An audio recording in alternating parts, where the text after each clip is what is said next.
FM. New castle शहर में grocery की दुनिया में एक ही मारूफ नाम एमए ब्रदर्स, जहां पर रोजमर्रा के इस्तेमाल की हर चीज दस्तयाब है। आपकी खिदमत में अरसा दराज से पेश एमए ब्रदर्स रमजान मुबारक के बाबरकत महीने में अपने करम फरमाओं के लिए स्पेशल ऑफर दस्तयाब है। आइए और खिदमत का मौका दीजिए। MA brothers, Elswick road, Newcastle. Telephone number 0191 273 1016। MA brothers. Akab school Mirpur ने 20 साल में तारीकियों से रोशनी का सफर अज़्म और हिम्मत से तय किया है। ये जदोजहद कामयाबी से जारी है। क्या आप इन बच्चों का साथ देना चाहते हैं? कम से कम एक बच्चे की कफालत कीजिए या तामीराती मंसूबों में हमारी मदद कीजिए। Akab welfare trust UK, HSBC bank 2442960, short code 401315 और कॉन्टैक्ट ज़ियाउल हक 07939568862। Newcastle's first online Asian grocery shop, DKgrocer.com, is your one-stop shop for Asian groceries. Apart from all your favourite household brands such as Hera, Pillsbury, Haltherams, Grand Sweets, among others, DKgrocer.com has sourced the finest produce under its DK Grocer brand, such as ancient grains, millet, idli rice, nuts, whole and ground spices, plus locally sourced fresh veg, fish, meat, and much more. Book your grocery order today with DKgrocer.com for next day delivery to your doorstep. If you're busy, being busy, running your busy business, let AC Tax Services plan for your future and account for your past. AC Tax Services can take care of it all. Year-end accounts, tax returns, PAYE and payroll, along with experienced proactive advice and planning to help your business grow. Call 0191 249 8720 or find AC, that's AC Tax. Good morning, Ammar. Facebook, AC Tax Services, You're looking, your local accountants and tax advisors. Watan food store, Really west well. Road, Newcastle, यहाँ पर आपको ताज़ा fruit, Just, सब्जियाँ और हलाल meet her वक्त दस्तयाब है। रमजान मुबारक में खास रियायत। आइए और हमें खिदमत का मौका दीजिए। Watan look food beautiful, store, Jalf. West road, Newcastle. Telephone It's a number shiny face, 0191 I've been using 272 just those products. वतन food store. Have you? Yeah. So actually, do you know what? They're Want to really grow your business? Spice FM are here to help. Let us promote your brand, product, service or business on air, online, on web. We can reach an audience that no other local radio can reach. Broadcasting on 98.8 FM and nationally and globally online. For more information, visit us now, spicefm.co.uk. Spice FM. Spice FM. I think we're live. Oh. Are we? Oh. Are the police coming? is that why the silence? I could hear a siren, yeah. It's funny, No, you've got a beautiful shiny face, and because the light's above my head, I've got a shiny head. It accentuates the gel, because I wear gel. Anyway, I'm not going to get into healthcare. So tell us, John. Sorry? It's a Brill cream that you use. It's what? Brill cream. You know the red No, tub. I used to use Brill cream. It's Brute 66 or something like that, isn't it? Very nice. Can you remember Old Spice? Yeah, I definitely remember Old Spice because that was the only aftershave that everyone knew and used. Yeah.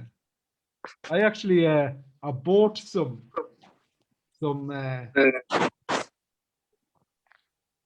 hello. You need to try and position it where it doesn't move, and you need to turn it the other way as well. Turn it on its side. That's better. Anyway, you're listening to Jalf and Ammar on our weekly radio show right here on Spice FM and across the globe. Each week we'll bring you views, news, and one or two clues from the business world. Asian Business Connections aims to connect, support, and promote the Asian and wider communities. We'll be talking shop quite literally, not just corner shops. Whether you're looking to start a business, have an existing business, or you just want to talk business, we can help. We can, and we do. So, thinking about health and Ramzan Mubarak to all of brothers, sisters, Muslims, everybody celebrating this auspicious month of consideration, reflection, and hopefully some respite as well from the world, because it allows you to devote your time and attention to God and our religion, is what it allows you to do. But equally, there was Navaratri and Vaisakhi, and there's a whole host of celebrations going on over the last week, Jaf, across the whole Indian subcontinent. So it's great. It's nice. And that was the biggest, I think, I can't remember the name, but it's the biggest celebration on the planet, isn't it? Or the biggest gathering on the planet. The one that happens in India. The one that happens in India where they go to Holi. There was Holi, wasn't there? No, I think it's another one, Ammar, it's not Holi. I think someone might need to come and explain to us which one it was.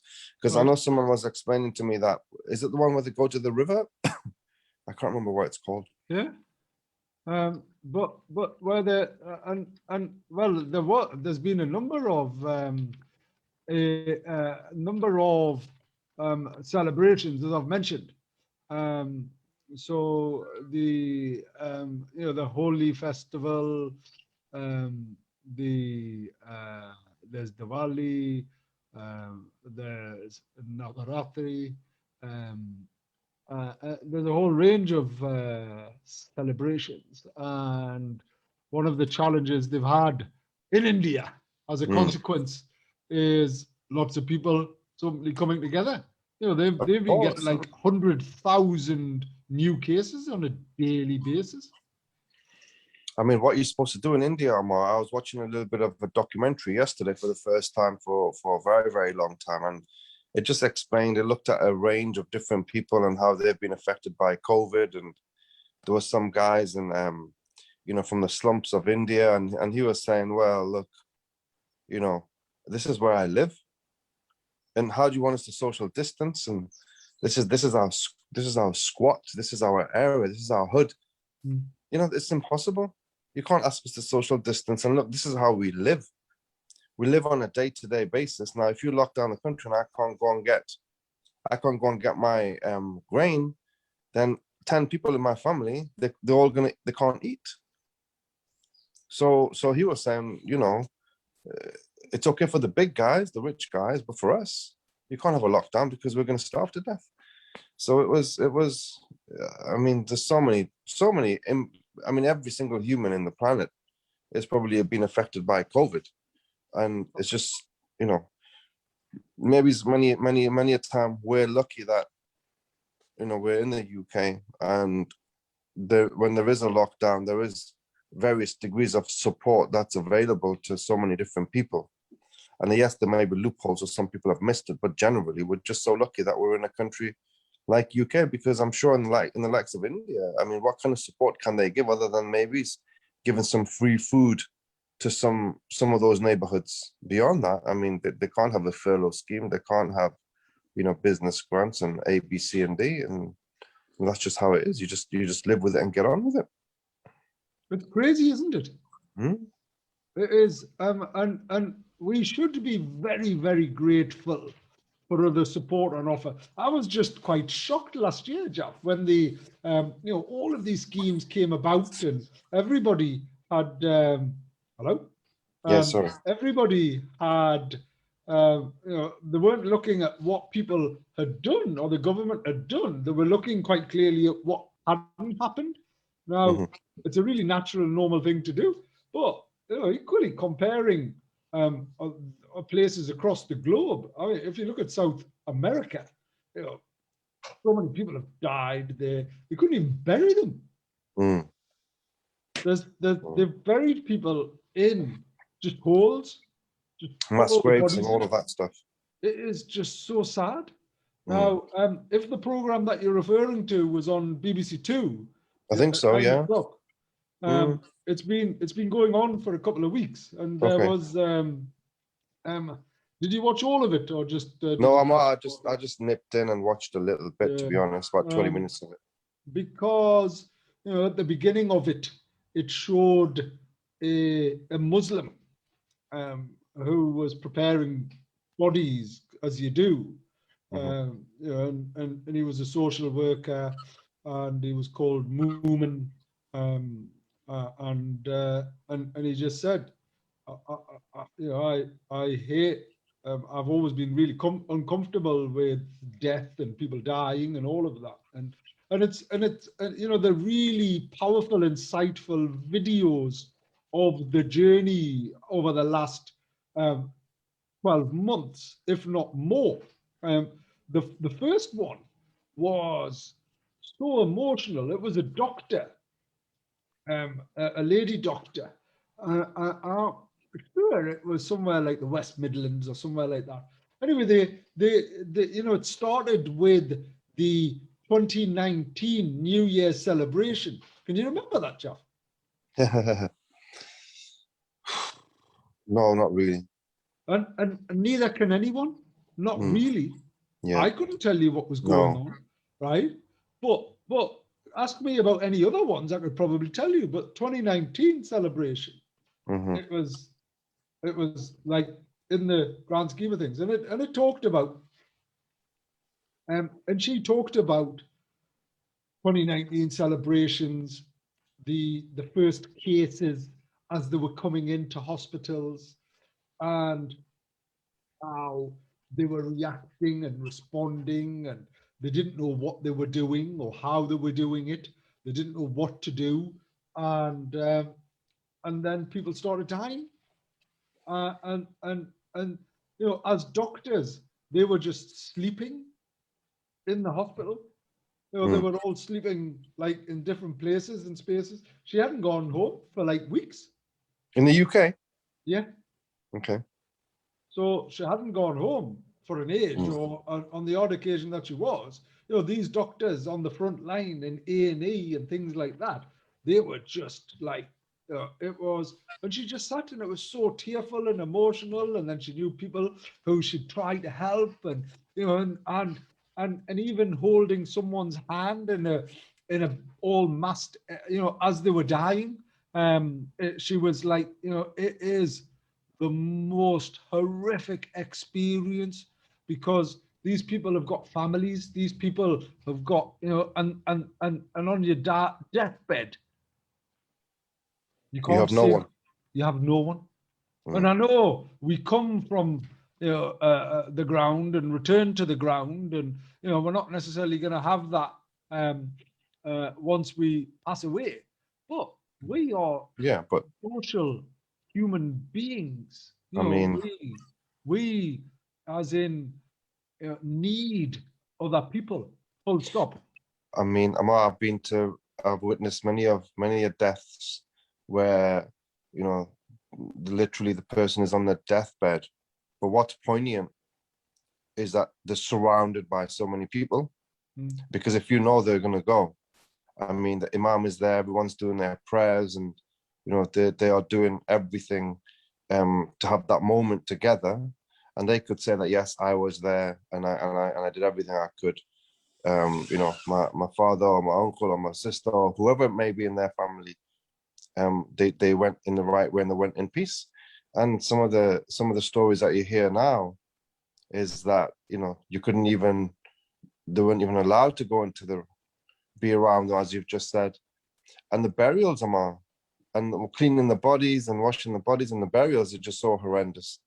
With HACCP kind of, what do you call it? Is it the HACCP?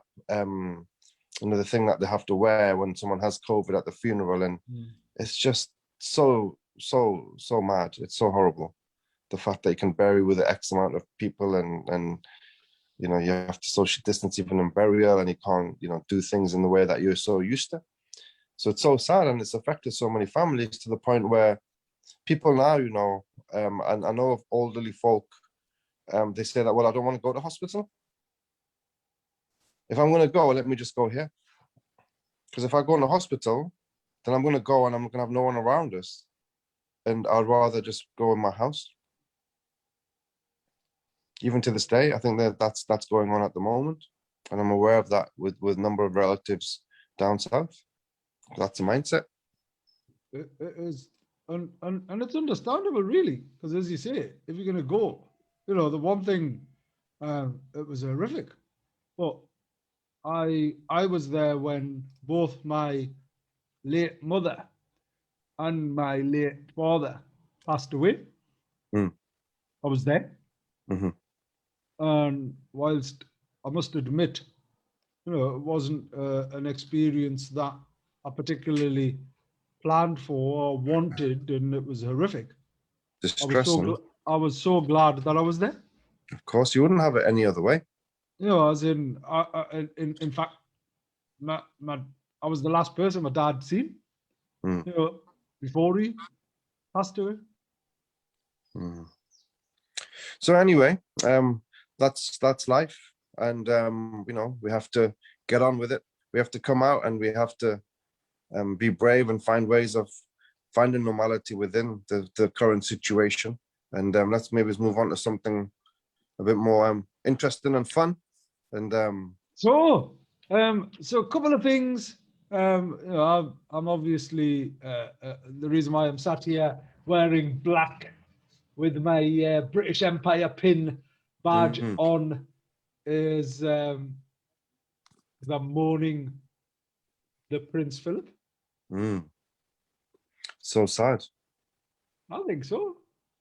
You know, I genuinely feel that way. Is what I do. I'm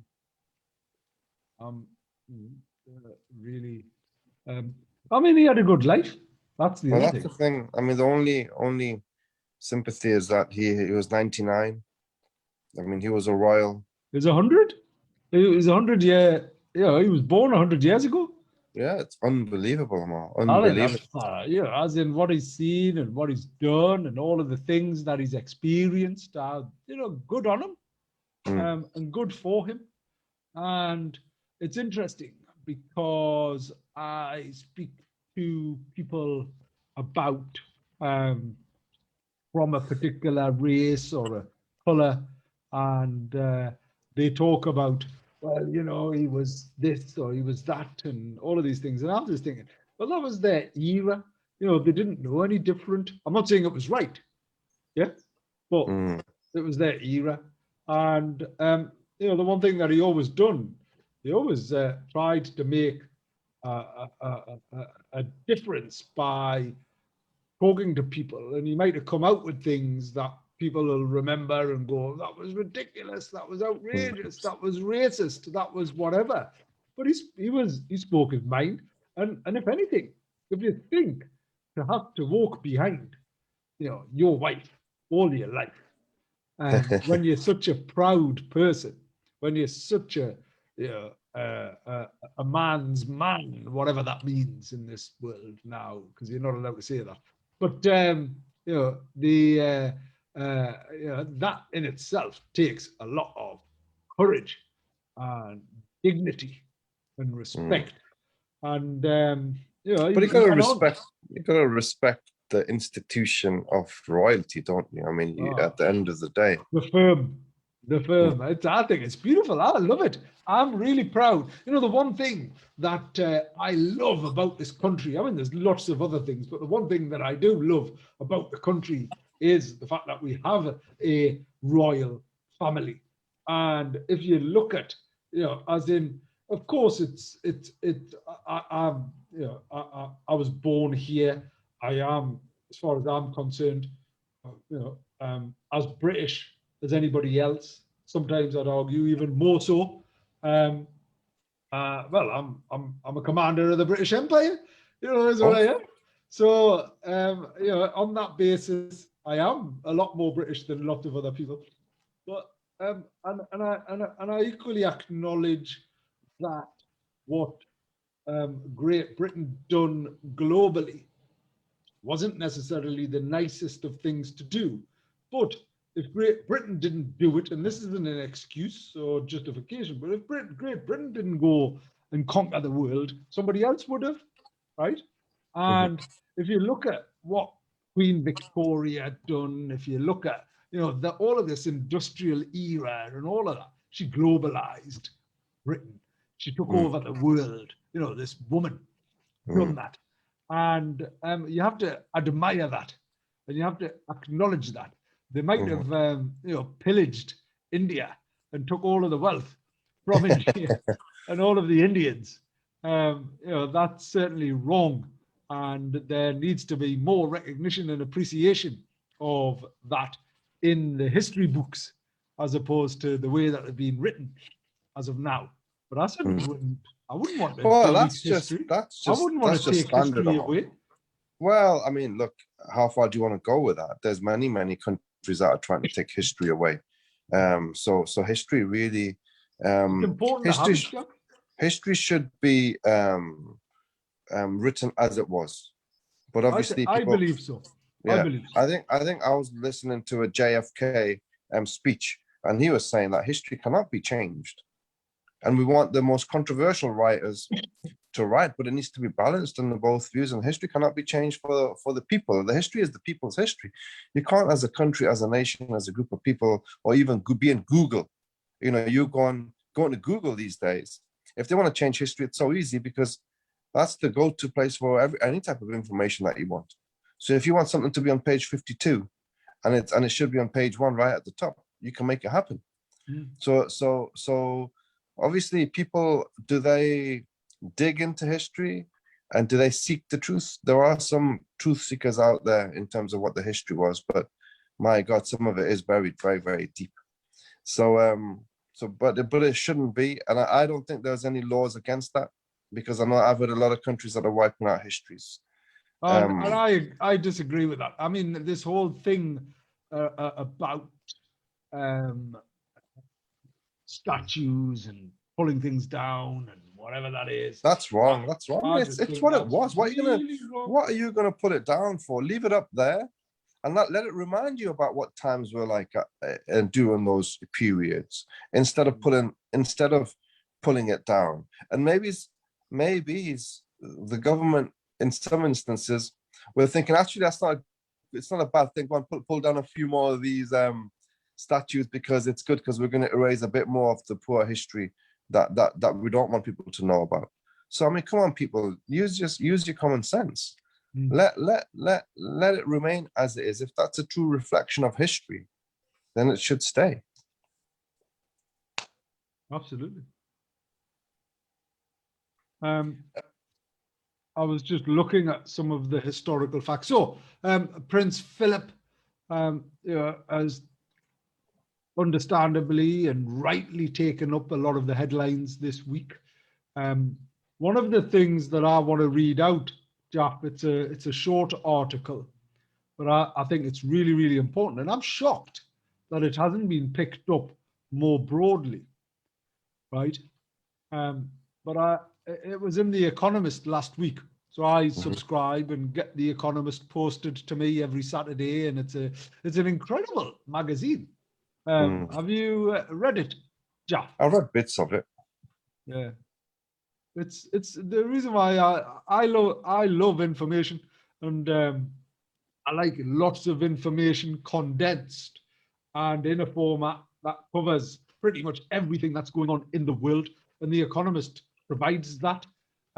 Historically, I always thought it was all about money, but certainly over the last 3-4 years, it's the magazine I take with me on holiday, because it's a bit like the Sunday Times. It takes you until the following Saturday to read it all. So I get The Economist. I'll spend a good few hours on a Saturday trying to read it, in between having to deal with all of the family stuff that is put to me. Anyway, this article caught my attention, and I was quite shocked that this isn't mainstream news, although it doesn't surprise me, sadly. But let me just share it with you, if I may. I'm just thinking it might take me. It's potentially longer than a couple of minutes, but let's see, because the clock at Spice FM doesn't seem to be accurate. When it comes to, I'd hate to be opening my fast with the Spice FM clock. shouldn't be doing. Anyway, it's entitled Working in the Dark. And it's The Economist, 10th of April, 2021, and it's copyright. Some things you might think are obvious. For example, if you design a device which shines light through someone's fingertip to measure the oxygen level of their blood, then the color of the skin through which that light is shining should be a factor when the device is calibrated. But no, research suggests that, with honorable exceptions, pulse oximeters, the machines which do this, overestimate oxygen levels 3 times more frequently in people with black skin rather than white. When this informs decisions on whom to admit to a hospital during a pandemic, more black than white patients are sent home on the mistaken conclusion that their blood oxygen levels are within a safe range. This could have fatal consequences. The pulse oximeter is only the latest example of an approach to design which fails to recognize that human beings are different from one another. Other recent medical cases include an algorithm that gave white patients in America priority over those from racial minorities, and the discovery that implants such as prosthetic hips and cardiac pacemakers cause problems more often in women than in men. Beyond medicine, there are many examples of this phenomenon. In information technology, systems that recognize white faces but not black ones, legal software which recommends harsher sentences for black criminals than white, voice-activated programs that work better for men than women, even mundane things like car seat belts have often been designed with men in mind rather than women. The origin of such design bias is understandable, if not forgivable, in the West, which is still the source of... On 800-39.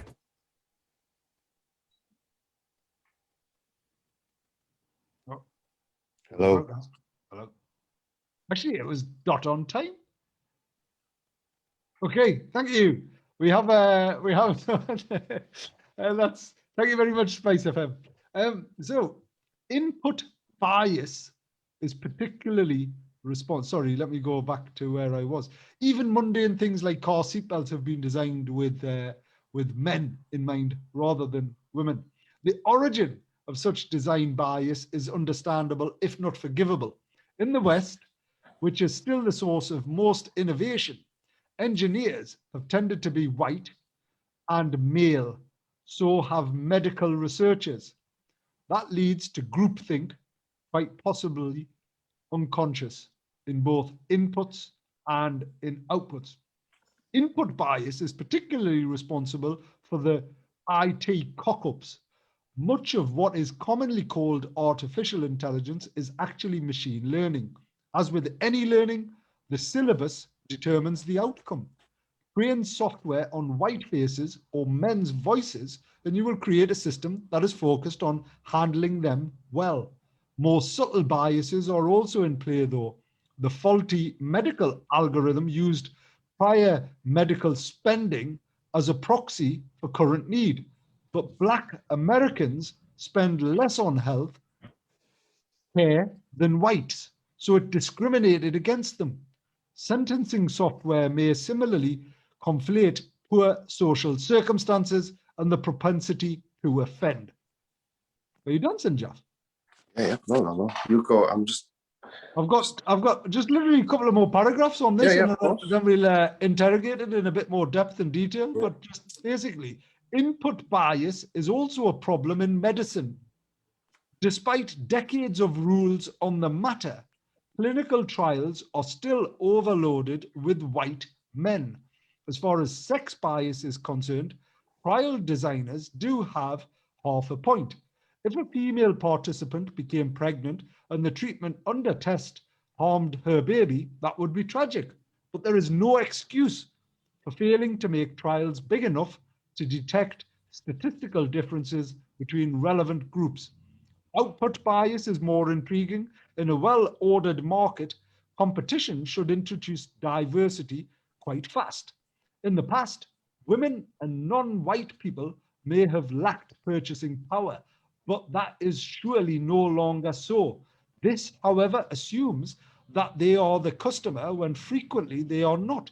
Look to those who buy medical equipment. You may see a mix that is more white and male than the population in hospital wards and doctors' waiting rooms. Neither are face recognition systems or sentencing software bought by those who suffer because of their failures. Most consumer-led industries excel at generating choice by segmenting markets. So competition will probably sort things out. In other areas, though, boots may need to be applied to backsides. Regulators should, for example, factor in diversity when assessing clinical trials. In both cases, however, it would behove firms to build diversity into their designs from the very outset. This means including women and non-white individuals in design teams. Eliminating design bias is not just about equality or doing the right thing, although all of these are important. It is also about creating products that meet the needs of women and the vast non-white majority of the world's population. It is one of those welcome areas where the best path is not just the right one, but often a profitable one too. Very interesting. And so the pulse oximeters, right? So the first thing that the doctors and the hospitals were doing was checking your oxygen levels, right? That's the first thing. That's their criteria for admitting you to hospital. Now, I know of people where the ambulance has turned up and they've gone, well, your oxygen level's all right, so we're not too concerned. But the pulse oximeters that are measuring it, they're wrong up to 3 times, Jeff. I mean, that in itself is so concerning. Now, that for me is headline news, isn't it? Of course, I mean, right? But then if you think about everything that goes on in the world, so the point of this is, and I appreciate it was a slightly complex article, but in essence, what it's saying is that it tends to be white men that design things, and it tends to be white men that buy things, right? So they consequently don't take into account women and non-white people. Yet the world's population, the majority of the world's population is non-white. Yeah, but they're not. That's just astounding. Yeah, but it's the top 1% that need to be taken care of. Who are the rest of the non-white people? They're not that important, are they? They never have been throughout history. No, well, anyway, we're not saying that at all, Jaff. That's not what we're saying. Well, so we're not like we're not going to start like getting our placards and going Jaff lives matters and Ammar's lives matter. Fact is, what they do. But the fact is though that this is not like hugely surprising. The only thing it's surprising is that if there was a ethical medical global board out there, and not who, because there's question marks about who and who they are. You need to stop shaking your camera because it's like jumping around. Yeah, sorry. So you hold it steady. That's as steady as I've got, but I think I'm not sure. There's a bit of. Can you put it down somewhere? No. Yeah. Just so it doesn't move. Do that. Shut the door behind you. Okay. Apologies for all of our viewers and listeners. You can clearly see this is a live show. It's quite dynamic. And thank you, Amit or Sandeep or whoever it was that intervened and prevented the 10:30 very timely. I take back everything that I said when I was in the middle of that article. Thank you very much. And anyway, you can tell it's a live show, and we're here because it's very, very big up DJ Sand is what it is. And I think the article, look, Jeff, I'm sharing the article, not because we want a militant type of reaction. No, right? not at all. I think my point is, it's about bringing things to people's attention so that something can happen about it.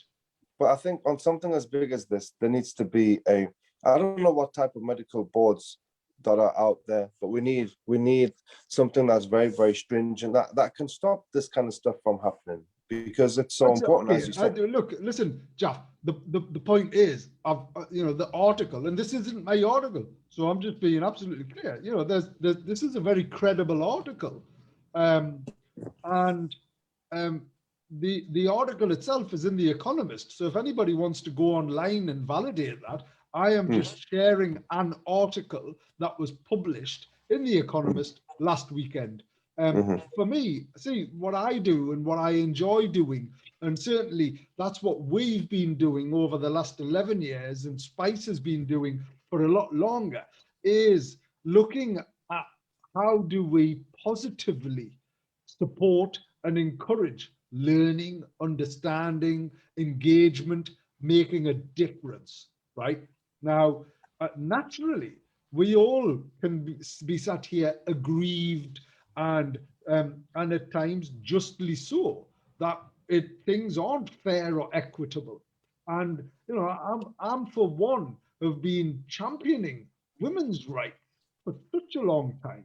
And I've openly said this. The most powerful and influential people in my life have been females. So the ones that have truly supported me, other than obviously your good self. And as in it's the thing is, we're moving towards almost gender imbalance, right? Because it's getting to a point whereby we need more equality for females, but we actually can't do so at the behest of males. So we shouldn't be kicking every man that lives. That's not right. But equally, if we're going to do this, let's do it properly and meaningfully. Let's include ethnic minority and minority communities. Let's include less abled or disabled people. Let's include, the people that are really, truly hard done by. Yes, it is a journey. Yes, it is a pathway. Anyway, my point about sharing these type of insights and articles is to go, so medical's part of it, Jack, right? And interestingly, for the last 3 years now, certainly for the last 11, we've been doing quite a bit around this, but over the last 3 years, I've been saying to regional stakeholders, look, what we need to do is recognize that whatever you're doing from a support or whatever intervention you're creating or whatever economy you're reviving, you need to have people with lived experiences sat there, right? I was sharing with someone the other day, and I don't normally and naturally do this because the perception is I am sat here complaining. But I was explaining to someone the other day, some of my earliest memories was our front door was steel reinforced. It had like 10 locks in it. And Dad used to put a metal bar that was behind it, right? And I'd go, well, why? Why are we doing that? And it was because, there would be youths and people like, knocking on the door and banging on the door and shouting abuse and things like that. And I'd go, oh my God, like we live in like a fortress, because that's how we felt. I remember my late wonderful mother walking around with chili bag in her hand whenever she was out and about, because she always thought someone was going to do or say something, or imagine walking around all the time thinking that something's going to happen to you with chili in your hand, so you could throw chilies at someone's, if they were going to do that. And these are the lived experiences. And even now, you know, the vast majority of people in authority are not representative of the whole community. That includes women, but I'm talking primarily about ethnic and Asian people in particular. Yet, statistically, Asian people are 3 times more entrepreneurial than their counterparts. You know, you just look at some of the big employers in our region. You look at the big pharma companies, you look at the big international companies, you look at the innovation companies, you look at doctors. So here's an incredible statistic, right? Even though the NHS is made up of, you know, more than 50% of ethnic minority or Asian doctors, right? The people in senior positions count for like 2%. That's incredible. So if you can't see people that you relate to, if you can't see similar people in those positions and roles, how are you ever going to feel that you're part of that community and that society? Yeah, but well, it's a very big question, and it's a question that we don't have enough time to go over the answers. But at the end of the day, as you said, I think all we can do is continue to work very, very hard, as our parents have brought us to understand that if you want to get anywhere, you have to be better than your counterparts. You need to, if you want to get an A, you got to make sure that, you know, you're a couple of percent, or 2-3%, 4% above the kind of boundary, because you may get, if it's a borderline, they may say no based on what your name is. So I guess you just got to keep on working hard and keep on trying your best to get to the top in every field that we're involved in. And I think, you know, there is an old saying that the cream always rises to the top. So yes, if we have to knock down more boundaries, then that's what needs to be done as a group of people. But I think overall, well, I think we need to do that in a unified way, right? Because you know, and just to be very frank about this, at times the communities certainly do not necessarily come together in as great a way as they could or should. You know, it's only through that collaboration, unification, can you truly make a difference. And standing together, absolutely. You know, is the thing. But you're absolutely right. You know, inevitably, you know, people look at me and they go, "Oh gosh, you know, you must have had it great, and you must have been highly educated, and you must have had the best life in the world." You've been bought. You know. Yeah, well, you've had a silver spoon in your mouth. No, that's what people assume. Since the day that you've been born. I was like us, you know, not like us chaiwalas, man. We've had to start from the bottom, making teas for people and stuff on the streets. Yeah, so there's like a big difference. So you know, what's interesting is people's perception of these things, and you know, even where and when you reach wherever you reach in whatever people define or consider you to be successful, or indeed not, the point is, sadly, inequality still exists. You know, I've been persecuted, I've been prosecuted, I've been, you know, all of these things, but I don't sit here with a big chip on my shoulder. I could and rightly should at times stand up. Now, the concern, and here's what's really, really sad about this whole debate is because, you know, we live in an environment where if you do, then you get kicked. And everybody kicks you, you know, is the thing. So if you stand up for something, like, and you know, sort of highlight injustices. So the way to do it is to do it positively, meaningfully, with impact and action. You know, and that's what we're doing. We're trying to make a difference. We're trying to explain to people, when you're designing a service, when you're designing a product, when you're designing medical support, do consider everybody. Absolutely. Will be beneficial. And the regulatory bodies must also align themselves to do the same. So, well, it has to be, right? It has to start. I I've never seen an Asian Ofsted inspector. Have you? Who? An Ofsted? Asian Ofsted inspector. No, they don't exist, do they? No, but I'm just saying, I don't know why I thought about that. Well, I do, because I was the first Asian chair of governors, Mm-hmm. right? Imagine, like a Mm-hmm. chair of governors, I Asian. know. I was the youngest one, youngest British Asian chair of governors. But Ammar, you've done like so many amazing things, man. It's like so Oh cool. no, look, and that's not because I've had it easy. I've just had to work. You know, if you've worked 3 times as hard, I've had to But work it's not 3 even times as that. hard. It's no, there's hard work, and there's obviously been able to get into certain positions and certain places, which is not easy. You can't. Hard work doesn't always get you that as well. So look, you have to have a bit more than just hard work than that, like most of us have. Anyway, we've got 10-12 minutes to go. I think we should talk about how many restaurants you've been to and how many I've been bars you've partying been to every over the day. last week.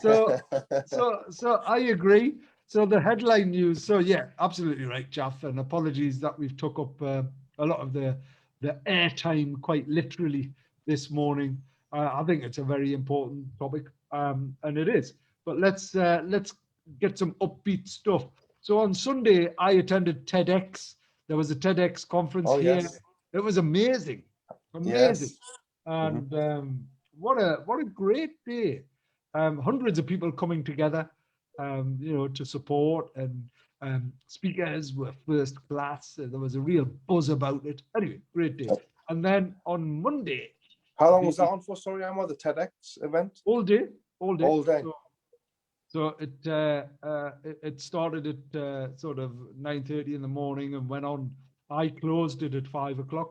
Okay, amazing. It was amazing. It was a great event. And then on Monday, the world started to return to some normality. Yeah, so take us through that, please. Tell us what's going on. Look, I think you could see over the last couple of weeks the number of venues in the city centre and beyond that were just, you know, racing towards getting the outdoor spaces kind of geared up to the Monday opening. And the weather, I mean, whilst it looks sunny, it's been bitterly cold. But even so, there's been you know, every single venue which has had a little bit of outdoor space, they've been so busy.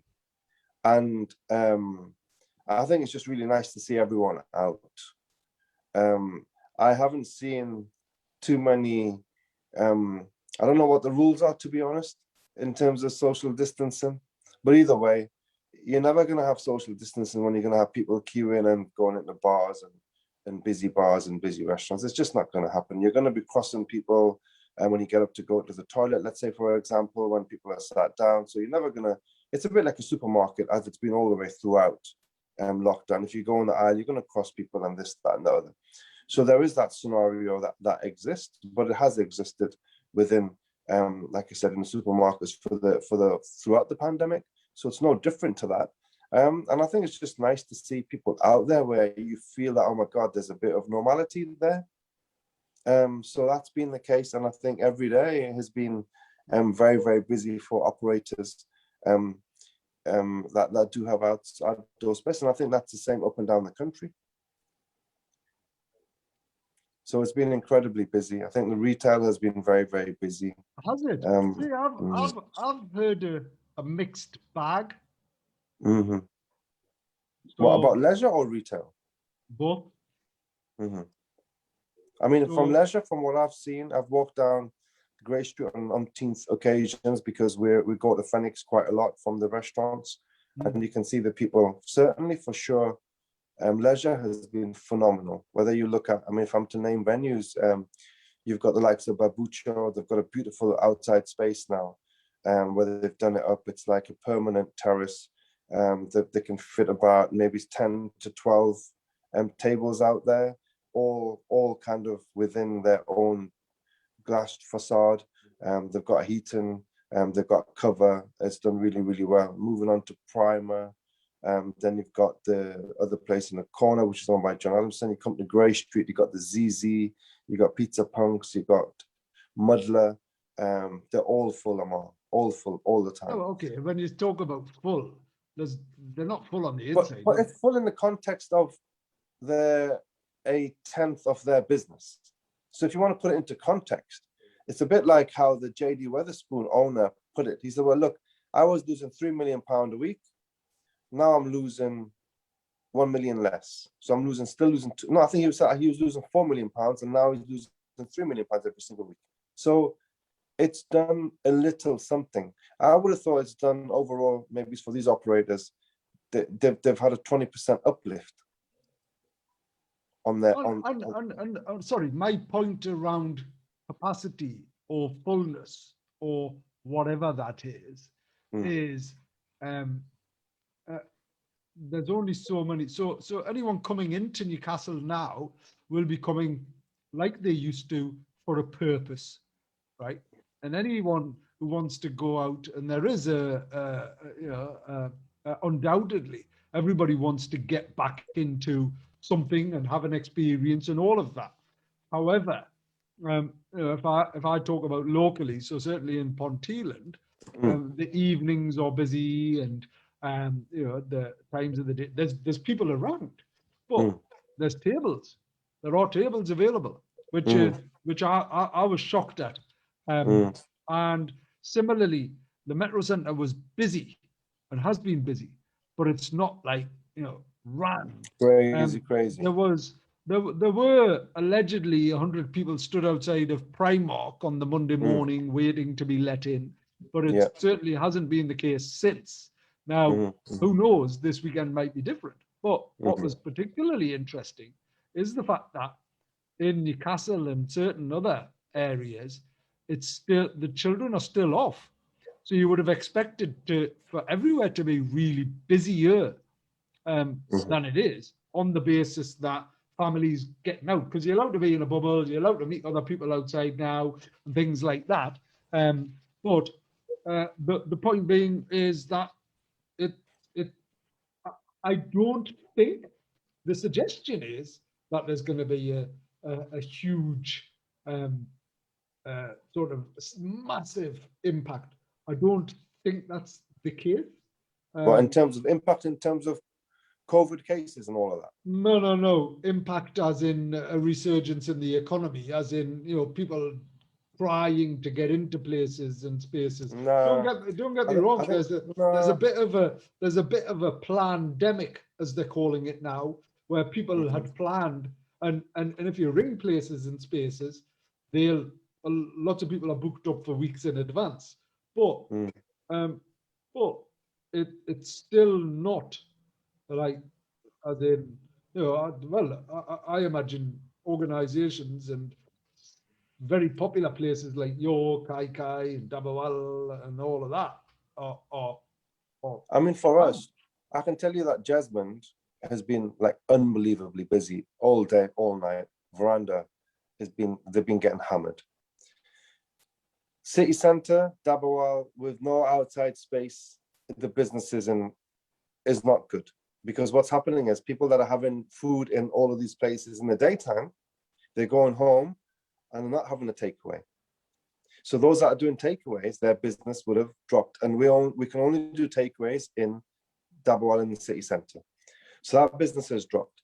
The only consolation is that because we're in Phoenix, it's providing food for Phoenix, which then balances it out a little bit. But then I guess we're quite unique that we have that opportunity. And with Kai, with a little bit of outdoor spacing that we have, that's made a big difference. Even 5 tables, because it's like a constant revolving, people are there all day, all night. And you can do, 50, 60 covers, which is quite good. Container opened by the river yesterday, and they've got the system that we talked about the other day. It's a system that was started in a venue in Liverpool, where you go into a table, you download the app, and you order your food.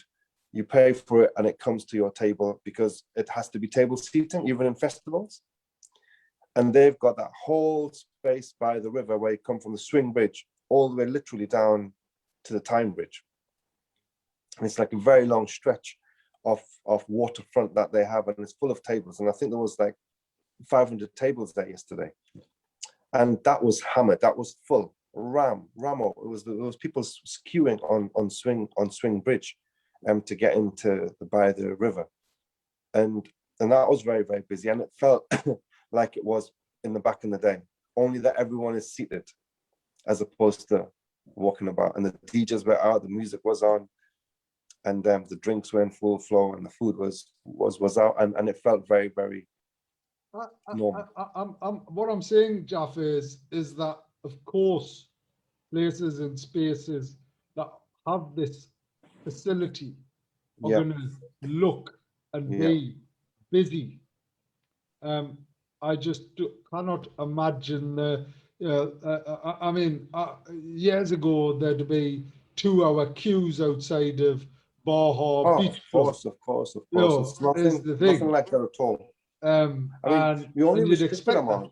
What? Yeah, of course, you're only restricted to outside space. So if you're waiting, you've got 20 covers, and you might have a queue outside only for those 20 covers. So in the grand scheme of things, absolutely, it's nothing like normality, for sure. A million miles away from that. But I guess it's a little bit better than being in a lockdown. So it's that journey. Listen, we need to be grateful. We need to be grateful for where we are and what's happening. I think it's wonderful. I'm equally desperate. I was talking to the airport because we've got a massive project going on at the airport. And I was talking to the airport yesterday, and they were like, the how long's a piece of string type thing. When do we see resurgence and reconnectivity? Anyway, we're coming up to our end of our show, and I'm always mindful of it's fantastic that they've got the timing spot on. I'm delighted by that. How's Ramzan? How's things? Yeah, it's good. It's always tough. The first 1 or 2 is tough, but it's nice. Look, it's a nice period where, like you said, you can focus and focus on spirituality. I'm taking a little bit easy from work, and I just want to pace myself a little bit more. So yeah, it's been really nice. Great. And Travis and mosques. And I'm not going to the mosques at the moment. Yeah, I think it's important that people need to be careful and mindful. I'm not, and I think, and I know that people are going and they're saying, I said, look, is it the spaces there? They said, look, not as there should be. And I just feel that I'm not comfortable going to mosques at the moment. Good, okay. You've been listening to Jalf and Ammar. This is the Jalf and Ammar show now, is what it is. It's we thought we'd do a decadent. Doesn't sound right. Does it? It doesn't sound good at all. Let's revert back to our normal way next week, because it's far better. Ammar, good to see you. On Spice FM. We'll be back next week where we've got some guests coming on the show. And then the week after, we've got Nadhim Zahawi, the Minister for COVID vaccine deployment on ABC's Curry Club. We're going to have to be mindful of the fact that it is Ramzan, but it's only between 5 and 6. So Frederico is going to be sharing a top secret recipe again and supporting us all. Thanks for listening. Until next week, it's goodbye from me. And goodbye from me.